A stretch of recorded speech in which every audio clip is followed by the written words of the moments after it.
Well, hi, everybody. I'm Paul Tevis. I'm here alongside my colleague Allison Pollard from Helping Improve. And we want to talk today about organizations, about managers' roles in those organizations, and about how work actually happens and the things that we really need when we're working in organizations that sometimes the org chart hides from us.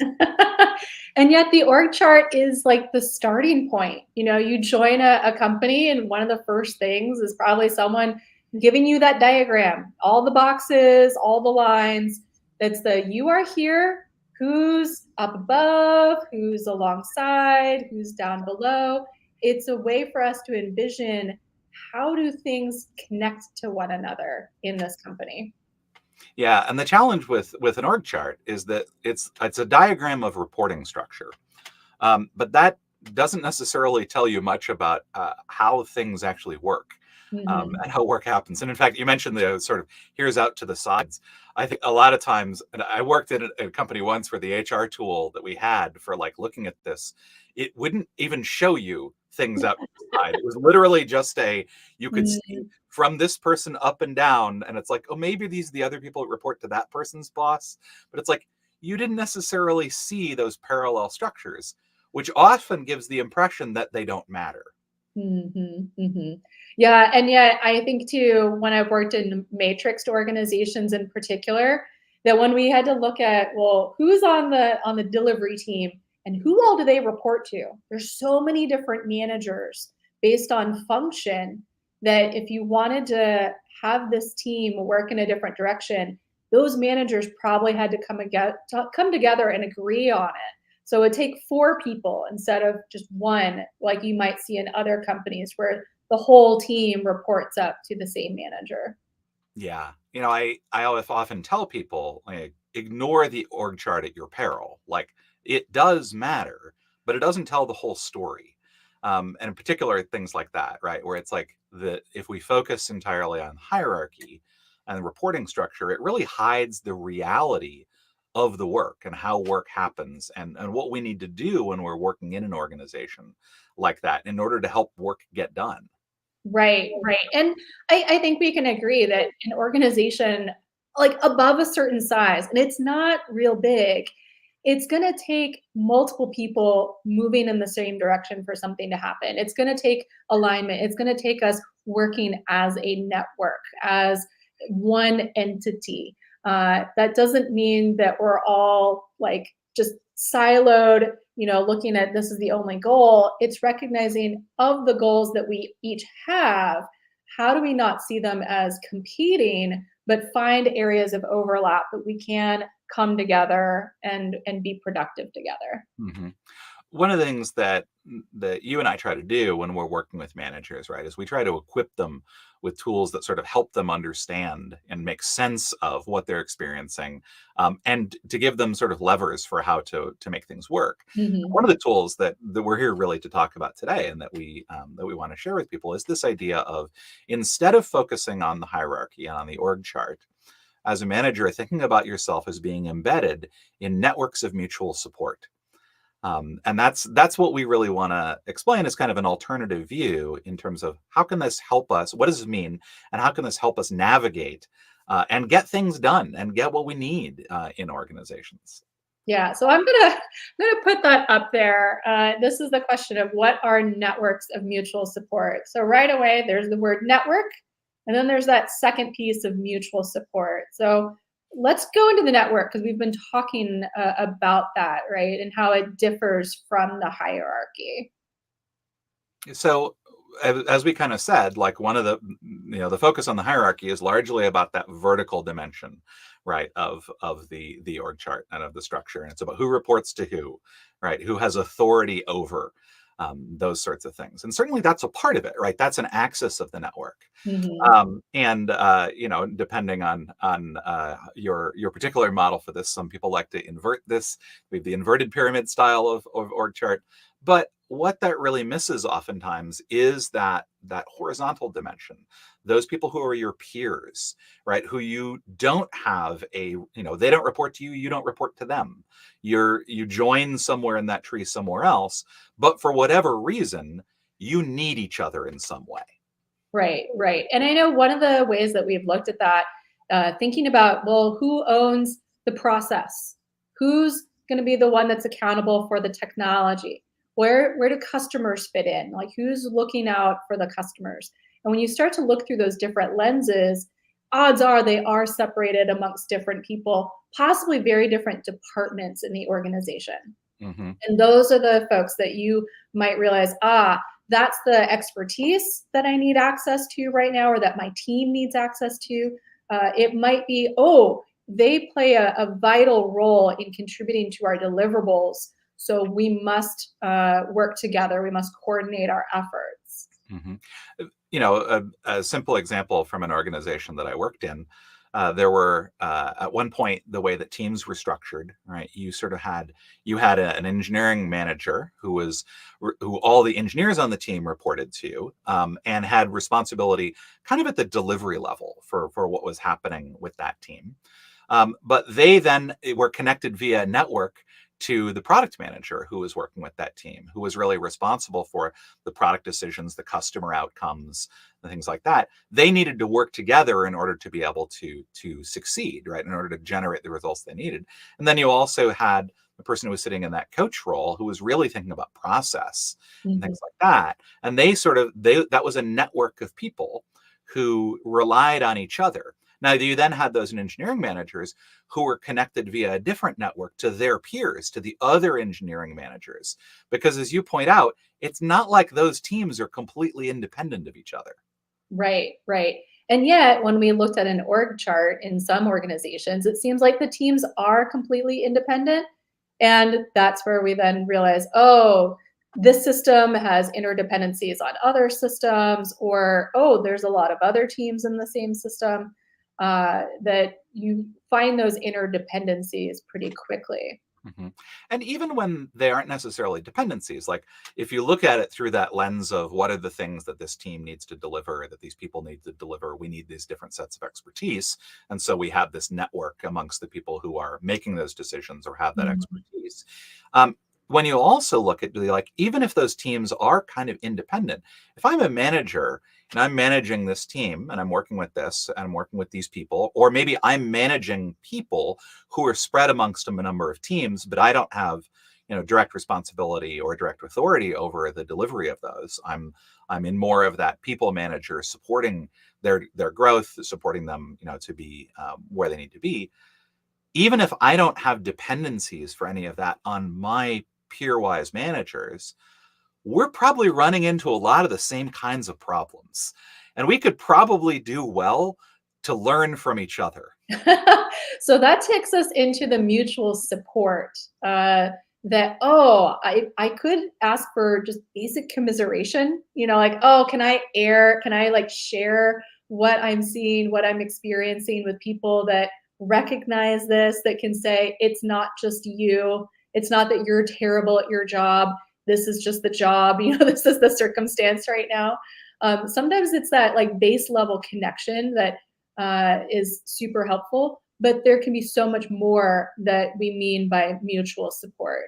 Hmm. And part of that is the learning from each other too. It's like, I'm running into this thing. Have you seen that before? Or like, could you help me brainstorm on this? Or, have you ever, do you have any ideas for how I might handle this? I mean, you Mhm. can in some ways think about like the idea of a community of practice, right? As a group of people who have similar interests and similar problems that they're trying to solve, even though they're not dependent on each other, they can support each other to actually move things forward. Right, right. I have a request for finance. I'm wanting some budget for a thing. Can you help review that, scrutinize, like prepare me for the things that I might, have facing my direction from the finance team? There are ways that we could support one another being better, just by role playing or helping to review, be a second pair of eyes. Yeah. Does somebody have a template for this? Has anybody ever done this? Or can you just share me the thing that you did, right?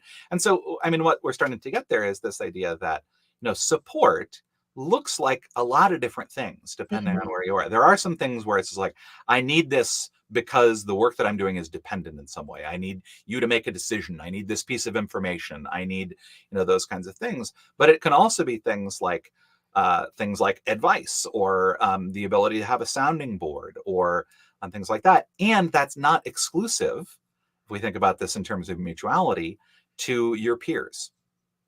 Right. And then I think there's the network that again emerges based on the work itself. I've been thinking back to a client that I had worked with where there's different goals from the user experience side. You know, we want to make sure that we improve the customer experience. We want them to self-serve. We want them to be able to do like process their transaction quickly, not have to stop, possibly call like a customer support with questions or anything like that. There are certainly technology that had its goals on, you know, how do we improve our code base, the speed, the performance, and all of that. And then just some business operations goals of, you know, what's the functionality that we're trying to introduce, you know, what are the revenue targets that we have.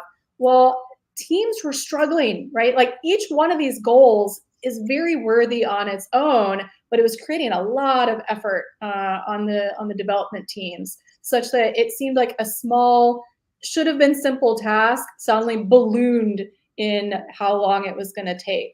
And there wasn't a clear, well, follow this goal and ignore the rest kind of decision that could be made. So the network that emerged was really each of those stakeholders having to come together. They commandeered a conference room and said, all right, teams, when you find that you are really stuck, that the estimates on some of these items is really large, bring it to the room and we will have the conversation right then and there. And we will negotiate, we'll figure out like what is the win-win, you know, like what is the thing that we can all live with to help the team continue to be productive and again to meet as much of our goals as possible. It might not be what we had all originally imagined it to be though. Right. And it is that recognition of the mutual interest, right? That it's like, Mhm. if we don't actually support each other in doing this, then none of us are going to get what we need. Exactly, exactly. Yeah, it was like recognizing for us to escalate this is not going to make any of us look good either. You know, you can't just like run it further up the hierarchy and think someone else, you know, above my pay grade is going to figure this out and then we're all going to have to live with the consequences. This Hmm. really was, we are the best people and we need to have some of those at times head hurting conversations to figure out what is the best way forward. And it's not out of altruism, it's out of enlightened self-interest, right? Right, and that's where I've, you know, I've seen where the networks of mutual support, it can have these different dimensions. It could feel like the, "Yay, we're all here, community of practice, we all wanna learn, we all wanna grow, we're all here to support one another." And then there are the times where the work, the deliverables, the things that we are here to do compel us to Mhm. come together, and that it doesn't have the same comfortable, you know, fun, you know, kind of stretchy feelings as the community of practice might have at times, but it is absolutely vital and can be just as rewarding, if not more rewarding, to figure out how do we support one another and provide each other that bi-directional support that we need. Mhm. And I want to bring that back to kind of where we started, which is this idea of talking about the reporting structure and the hierarchy. That I think those are also places where we can think about this through the lens of the network of mutual support, right? Because if I'm a manager, there are things that I need from my manager and that my manager needs from me. Like there are bi-directional needs there. When we talk about managing up, like me managing up is about making sure I'm supporting my manager. That's not just, me asking for things from them. I have a job to do in terms of supporting them as well. Exactly, exactly. And that's where we would sometimes hear that language, you know, as like the big boss says, I'll provide the air cover to you. It's recognizing that you have a need from me. I need to contribute in a way that only I can, given my positional authority. Mhm. And similarly, I mean, obviously, if it works that way, it works the other way as well. It's like we often, we don't necessarily think as much about, as a manager, what support do I need from my people? But I come back a lot to Edgar Schein, who talks about here and now humility. Where he says recognizing how dependent we actually are on other people to get something done. That or Marshall Rosenberg saying, I can't make you do something. I can only make you wish you had done something. Mhm. It's like, as a manager, we are dependent on the people who report to us for our success. Like, there are things that we need from them, and we aren't always clear about that with them. And similarly, we can't just demand things from them. We need to be making sure that we're supporting their ability to do their jobs. Mhm, mhm. So as we've talked about this, folks who are watching might have questions and want to know more about networks of mutual support. One fantastic way to learn from us more in depth on this is to attend our upcoming Managing Amazing People class. And you can visit helpingimprove.com/map to find out more. Yeah, this is really one of the core ways that we help people to see how they fit into an organization as a manager. Again, thinking about this because we often we're often stressed out, right? We're often going to, I have all these demands that are placed on me. I have all these things that I need to do. I have all this stuff to happen. Whenever we talk with managers, like, I don't, it's very rare that I talk with a relaxed, unanxious manager. And when I do, I want to mine them for their secrets. Right. But part of this is, again, recognizing that if all of those relationships, with your manager, with your direct reports, with your peers, if those are all unidirectional, then of course it's going to feel like that. So actually starting to think about, and if they're all unidirectional where it's you making demands on everybody, that means the other people are probably really stressed out, and you probably are feeling the effects of that as well. And so part of this, what we talk about in Managing Amazing People, is learning to orient yourself inside these networks. Absolutely. So we hope that you'll join us for our upcoming class. And if you have any questions, feel free to reach out to us. Again, you can contact us through our website at helpingimprove.com.